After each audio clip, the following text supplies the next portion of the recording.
Hey Valley View, today I'm going to walk you through some of the features of the updated Forms interface.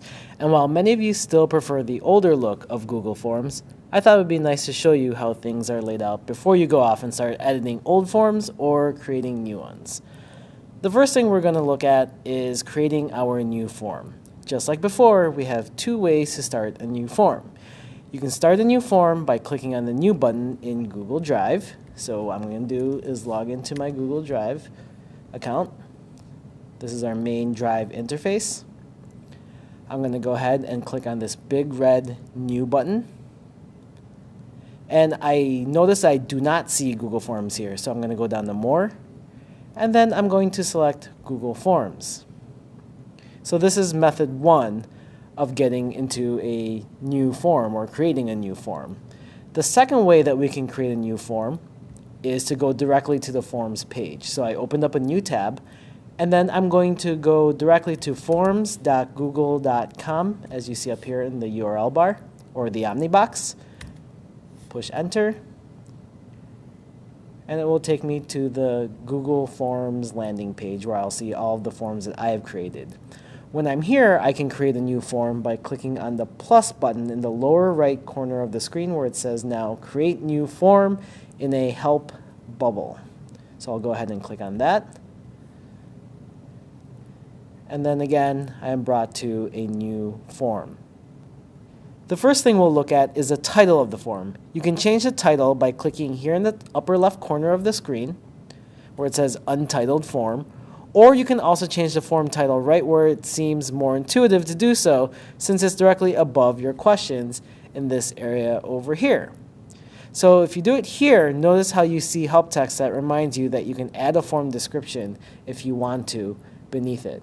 So if I title this form Form 1, it will also change the title of the form here as well.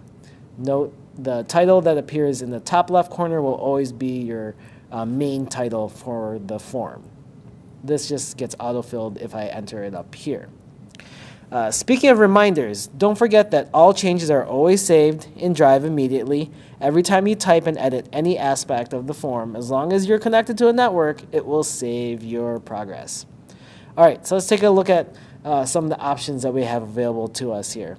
So if we move over to the upper right side of our page, we see icons for the color palette, a preview icon, a settings icon, this button to send our completed form, and then we see these three dots, and then if I hover over it, it should say more, but it's not showing up there. Form actions, that's what I like to call this series of three dots. Now, finally getting down to the form itself, we see the title, which we just talked about, its description for the form description, and the first question ready for us to begin. Clicking on different questions, titles, or sections, we used to know them as pages, will highlight that section with a slight pop-out effect and or indicator along the side of the question, which is this light blue line over here on the left. It also expands the item if needed. So we have our first question down here called Untitled Question. In this case, it's a multiple choice type of question, and then that's going to be the default type. So I clicked on it. Notice that pop-out effect and the line that appears here, kind of showing this 3D effect, I guess. And then we see multiple choice as a default option. From here, in this drop-down menu bar, I can change the question. In this view alone, I can also add options as needed for this multiple choice question. I can duplicate the question by clicking on this icon over here.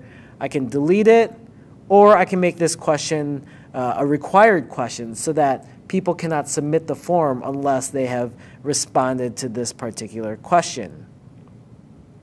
Now, along the right side of my question, we have a few more options. We see these in this rectangle that's to the right of my question. The plus icon allows me to add a new question.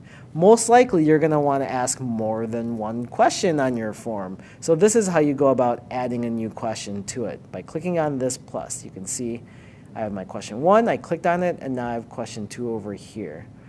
Each time I click on a question, that option floating rectangle will pop up next to it. I'm going to go ahead and delete this one so we can focus on this.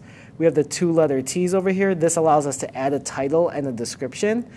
This is if you want to have a section on your form called multiple choice and then put a series of multiple choice questions underneath it, or short answer sections. It's kind of like how a teacher would separate and section off portions of a quiz that he or she would be giving to their classroom.